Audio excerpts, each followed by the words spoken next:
Good day, viewers at home. My name is Bumi Ayodeji, and with me here is Yusuf Gani. And today is World Day of Social Justice. And as an organization, as Girls Education Mission International, our theme for this year is Bridging Educational Gap, Building Alliance for Girls Empowerment. So viewers at home, if you have any comments regarding this theme, you can put it on the comment section so that we can discuss it together. So we have some certain questions we have to discuss here today. So let me start with you, Mr. Gani. Okay. Do you think girls are given equal opportunity to education or empowerment program in your community? Okay, thank you very much, Bumi, for this question. And I must say, I count it a real privilege to be part of this discussion today. To answer this question, I will say partially. Why do I say partially? Because the community where I come from is a poor community. So not all parents in my community are able to send their words to school. So because of poverty, it has contributed to some of the challenges there is in my community. Another challenge again in my community is the issue of abuse, because we have some children in my community who encounter one form of abuse or the other when coming up as a child. So these two challenges are the challenges I have in my community, which has been a barrier to education, especially to the female child. All right, thank you so much for that wonderful answer. And also to add to your answer, I will say that also an illiterate parent who maybe both parents are not educated would prefer to send their boys to school, preferable to the girls, because they will feel that the girl, when they send them to school, later in life they will get married and the likes of them. Also, apart from there is a child marriage, especially with the girls. When a girl is clocking maybe 11, 13 years old, you see some parents, they've betrothed their girl child already to a suitable suitor that can marry them off. So all these issues need to be trashed, and we need to talk to parents, especially our parents and the community leaders, so that they can educate the parents, especially, so that they will see the need for education for the girl child, that they alone, they cannot end in the kitchen only, but we have the likes of Okonjo Iweala that are doing great in their career and the rest. So parents should be educated regarding that too.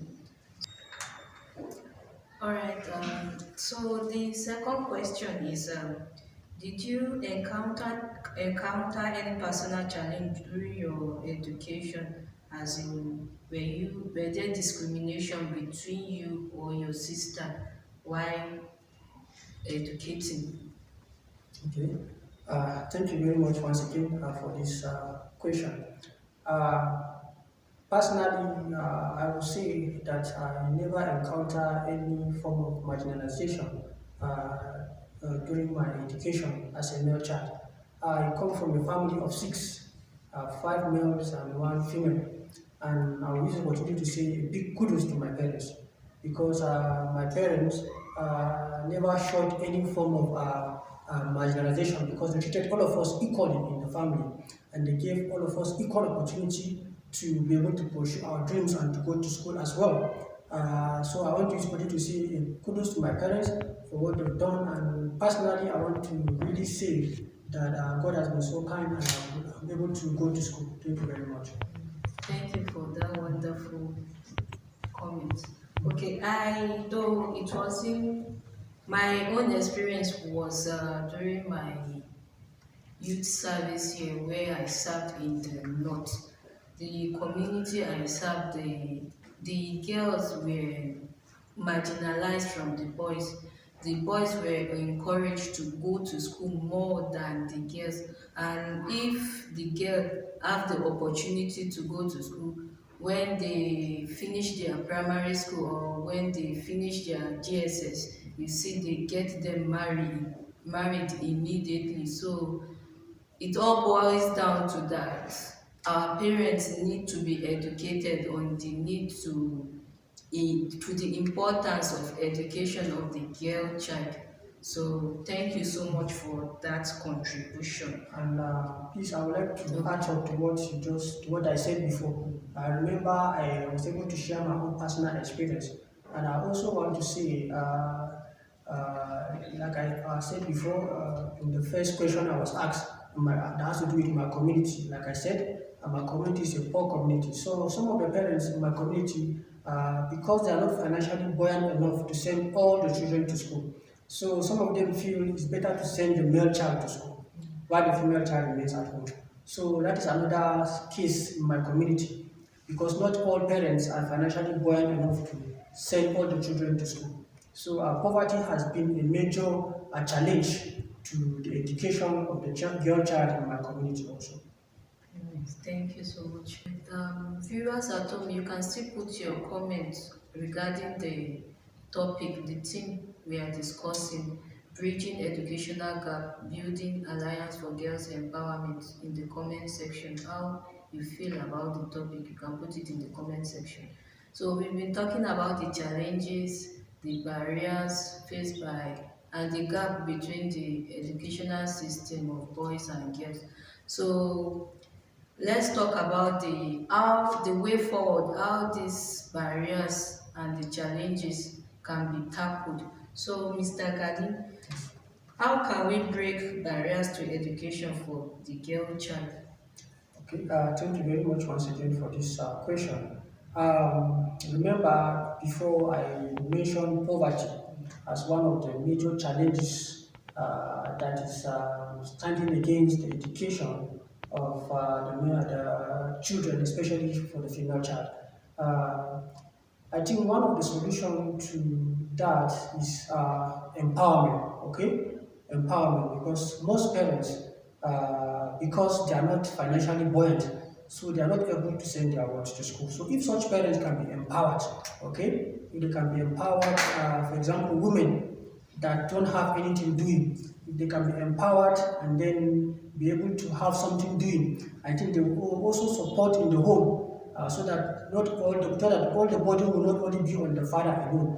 They will also support in the home so that there will be enough money to send the children to school. So I think empowerment will help in that aspect. And another solution to that, or another solution is the issue of the issue of awareness. Okay, if we can create awareness, if the government and government can create awareness so that people will be aware of how important it is, okay, for the girl child to go to school. So if awareness can be done, like for example in schools, okay, through PTA, Parents Teachers Association, okay, that forum can be used to create awareness so that parents will know how important it is to be able to cater for the education of their children. And again, still on awareness, again, also we have religious gatherings, okay, like church and mosques, okay. They can also preach and then let people know how important it is to allow the children to go to school, especially the female child, because whatever a man can achieve, a woman can achieve as well. Thank you very much. Okay, thank you for that wonderful answer. So, in contribution to what you just said now, I also feel the curriculum should be designed to channel to be unique to the needs and challenges of the girl child. And apart from that, there should be scholarship for the girl child so that the parents won't have any excuse for not sending their female child to school. And also there should be leadership bridge, as in women should be appointed into political office such doing, the parents of the girl child can feel encouraged to send their girl child to school. So, and also let me say the last one, schools should be built in remote area so that children will not be scared of sending their girl child to school because of insecurity. So I think this and more can be done to cube the challenges of the girl child education. Viewers at home, you can also put your thoughts on the topic we've been discussing, bridging educational gap, building alliance for girls empowerment, in the comment section. So, Mr. Gani, do you have any last comments regarding the topic? Oh yes, I would say parents at home should treat all children equally, irrespective of sex. Society also should give equal opportunity to everyone because through that, we're fighting against any form of marginalization that there is in the community and society at large. Thank you very much. All right, thank you so much. And lastly, I would want to advise our parents at home that they should emphasize on the need for girl child education. That girl child education is not only doesn't only end in the kitchen. We can see the likes of Ngozi Okonjo-Iweala, how they have done well in both their career and their family life. So a girl can move the nation forward. So we should not just train the boy child alone, but we should only train the girl child too. So thank you so much for watching, and bye for now. Thank you.